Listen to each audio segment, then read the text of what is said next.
നമസ്കാരം. കേരളം അത്യന്തം നിർണായകമായ ഒരു നിയമസഭാ തെരഞ്ഞെടുപ്പിൻ്റെ ഫലപ്രഖ്യാപനത്തിലേക്ക് കടക്കാൻ ഇനി കേവലം കുറച്ച് ദിവസങ്ങൾ മാത്രം ബാക്കി നിൽക്കെ ഇന്ത്യൻ ജനാധിപത്യ പ്രക്രിയയുടെ സുതാര്യതയെ ചോദ്യം ചെയ്യുന്ന അതീവ ഗൗരവകരമായ വിവാദങ്ങളാണ് ഇപ്പോൾ ഉയർന്നു വരുന്നത്. വോട്ടെണ്ണൽ ദിനമായിട്ടുള്ള മെയ് 4-ാം തീയതി എല്ലാ പോളിംഗ് സ്റ്റേഷനുകളിലെയും വിവിപാറ്റ് സ്ലിപ്പുകളൊക്കെ തന്നെ വോട്ടിംഗ് യന്ത്രങ്ങളിലെ വോട്ടുകൾക്കൊപ്പം പൂർണ്ണമായിട്ടും എണ്ണണമെന്ന ശക്തമായ ആവശ്യം UDF സ്ഥാനാർത്ഥികളൊക്കെ തന്നെ ഇതിനോടകം തന്നെ ഉന്നയിച്ചു കഴിഞ്ഞു. വോട്ടെടുപ്പ് പൂർത്തിയായ ശേഷം ഇലക്ട്രോണിക് വോട്ടിംഗ് മെഷീനുകൾ സൂക്ഷിച്ചിരിക്കുന്ന സ്ട്രോങ് റൂമുകളുടെയൊക്കെ തന്നെ സുരക്ഷയിൽ വീഴ്ച സംഭവിച്ചുവെന്ന ആശങ്കയാണ് ഇത്തരമൊരു നീക്കത്തിന് പിന്നിലെ പ്രധാന കാരണം. വോട്ടർമാരുടെ വിധി സുരക്ഷിതമായിരിക്കേണ്ട ഇടങ്ങളിൽ നിന്നുണ്ടാകുന്ന ദുരൂഹമായിട്ടുള്ള വാർത്തകൾ തെരഞ്ഞെടുപ്പ് കമ്മീഷൻ്റെ വിശ്വാസ്യതയെ തന്നെ പ്രതിക്കൂട്ടിലാക്കുന്ന രീതിയിലാണ് ഇപ്പോൾ ചർച്ച ചെയ്യപ്പെടുന്നത്. കോഴിക്കോട് ജില്ലയിലെ വിവിധ മണ്ഡലങ്ങളിൽ വോട്ടിംഗ് യന്ത്രങ്ങൾ സൂക്ഷിച്ചിരുന്ന സ്ട്രോങ് റൂമുകൾക്ക് സമീപം വലിയ ക്രമക്കേടുകൾ നടന്നുവെന്ന ആരോപണമാണ് രാഷ്ട്രീയ കേന്ദ്രങ്ങളിൽ വലിയ തോതിൽ ഇപ്പോൾ പുകയുന്നത്. കോഴിക്കോട് JDT ഇസ്ലാം കൺവെൻഷൻ സെൻറ്ററിലെ സ്ട്രോങ് റൂമിന് തൊട്ടടുത്തുള്ള മുറി സ്ഥാനാർത്ഥികളെയോ രാഷ്ട്രീയ പാർട്ടി പ്രതിനിധികളെയോ മുൻകൂട്ടി അറിയിക്കാതെ ഉദ്യോഗസ്ഥർ തുറന്നതാണ് ഈ വിവാദങ്ങൾക്കെല്ലാം തന്നെ വഴിവെച്ചത്. ഏപ്രിൽ 20 നടന്ന ഈ സംഭവത്തിൽ മുറിക്കുള്ളിൽ ലാപ്ടോപ്പുകൾ ഉൾപ്പെടെയുള്ള ഇലക്ട്രോണിക് ഉപകരണങ്ങളുമായി ഉദ്യോഗസ്ഥർ ജോലി ചെയ്യുന്നത് നേരിട്ട് കണ്ടതായിട്ട് സ്ഥാനാർത്ഥികൾ സാക്ഷ്യപ്പെടുത്തുന്നു. സ്ട്രോങ് റൂം പരിസരത്തെ ഒരു മുറി പോലും സ്ഥാനാർത്ഥികളുടെ സാന്നിധ്യമില്ലാതെ തുറക്കരുതെന്ന കർശനമായിട്ടുള്ള ഉത്തരവ് നിലനിൽക്കെ ഇത്തരം നീക്കങ്ങൾ ഉണ്ടായത് തീർച്ചയായിട്ടും ഗൗരവകരമായിട്ടുള്ള സുരക്ഷാ വീഴ്ചയായാണ് ഇവിടെ പൊതുവെ വിലയിരുത്തപ്പെടുന്നത്. പേരാമ്പ്ര, കൊയിലാണ്ടി, കുന്നമംഗലം, കോഴിക്കോട് നോർത്ത്, കോഴിക്കോട് സൗത്ത്, ബാലുശ്ശേരി എന്നീ 6 മണ്ഡലങ്ങളിലെ UDF സ്ഥാനാർത്ഥികളാണ് ഈ ഗുരുതരമായിട്ടുള്ള പരാതികളുമായിട്ട് മുഖ്യ തിരഞ്ഞെടുപ്പ് ഓഫീസറെ സമീപിച്ചിരിക്കുന്നത്.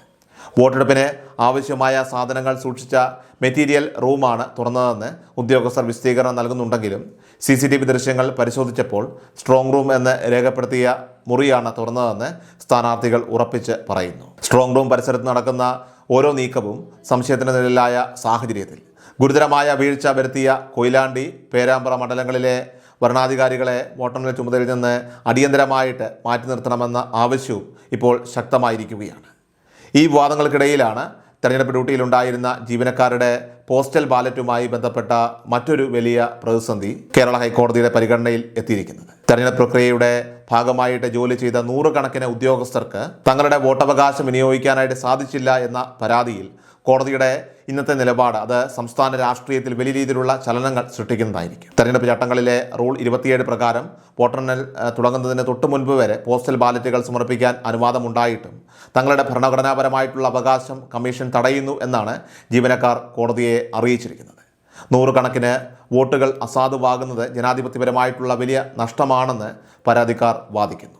എന്നാൽ പോസ്റ്റൽ വോട്ടിങ്ങിനായിട്ട് നിശ്ചയിച്ചിരുന്ന സമയം കഴിഞ്ഞുവെന്ന സാങ്കേതിക ന്യായമാണ് തെരഞ്ഞെടുപ്പ് കമ്മീഷൻ കോടതിയിൽ ഉയർത്തുന്നത്. വോട്ടെണ്ണൽ നടപടികൾ അവസാന ഘട്ടത്തിൽ എത്തിയതിനാൽ ഇനി പുതിയ ക്രമീകരണങ്ങൾ വരുത്തുന്നത് പ്രായോഗികമല്ലെന്നും കമ്മീഷൻ നൽകിയ സത്യവാങ്മൂലത്തിൽ വ്യക്തമാക്കുന്നു. വോട്ടെണ്ണലിന് ദിവസങ്ങൾ മാത്രം ബാക്കി നിൽക്കെ കോടതി ഇടപെട്ട് പുതിയ വോട്ടിംഗ് സാധ്യതകൾ തുറക്കുമോ അതോ കമ്മീഷന്റെ സാങ്കേതിക വാദങ്ങൾ അംഗീകരിക്കപ്പെടുമോ എന്ന് ഉറ്റുനോക്കുകയാണ് കേരളം. വിവിപാറ്റ് സ്ലിപ്പുകൾ എണ്ണണമെന്ന ആവശ്യവും പോസ്റ്റൽ ബാലറ്റിലെ നിയമ പോരാട്ടവും ഒരുപോലെ നിലനിൽക്കുന്നത് വോട്ടെണ്ണൽ ദിനത്തിലെ വലിയ രാഷ്ട്രീയ സംഘർഷങ്ങൾക്ക് ഒരുപക്ഷെ വഴിവെച്ചേക്കാം എന്ന ആശങ്കയും നിലനിൽക്കുന്നുണ്ട്. അധികൃതരുടെ ഭാഗത്തു നിന്നുള്ള ഇത്തരം നിഗൂഢമായ നീക്കങ്ങൾ വോട്ടർമാരുടെ ആത്മവിശ്വാസത്തെ തകർക്കുമെന്ന് പൊതുസമൂഹം ഒരേപോലെ ഭയപ്പെടുകയാണ്. തെരഞ്ഞെടുപ്പ് കമ്മീഷൻ ഈ വിഷയങ്ങളിൽ അടിയന്തരമായി ഇടപെടുകയും സ്ട്രോങ് റൂമുകളിലെ സുരക്ഷാ നടപടികളിൽ രാഷ്ട്രീയ പാർട്ടികൾക്ക് പൂർണ്ണ വിശ്വാസം നൽകുകയും ചെയ്യേണ്ടതായിട്ടുണ്ട്. വോട്ടെണ്ണൽ കേന്ദ്രങ്ങളിൽ ജാഗ്രത വർദ്ധിപ്പിക്കണമെന്നും ഒരു വോട്ട് പോലും അട്ടിമറിക്കപ്പെടാനായിട്ട് പാടില്ലെന്നുമുള്ള കടുത്ത നിലപാടിലാണ്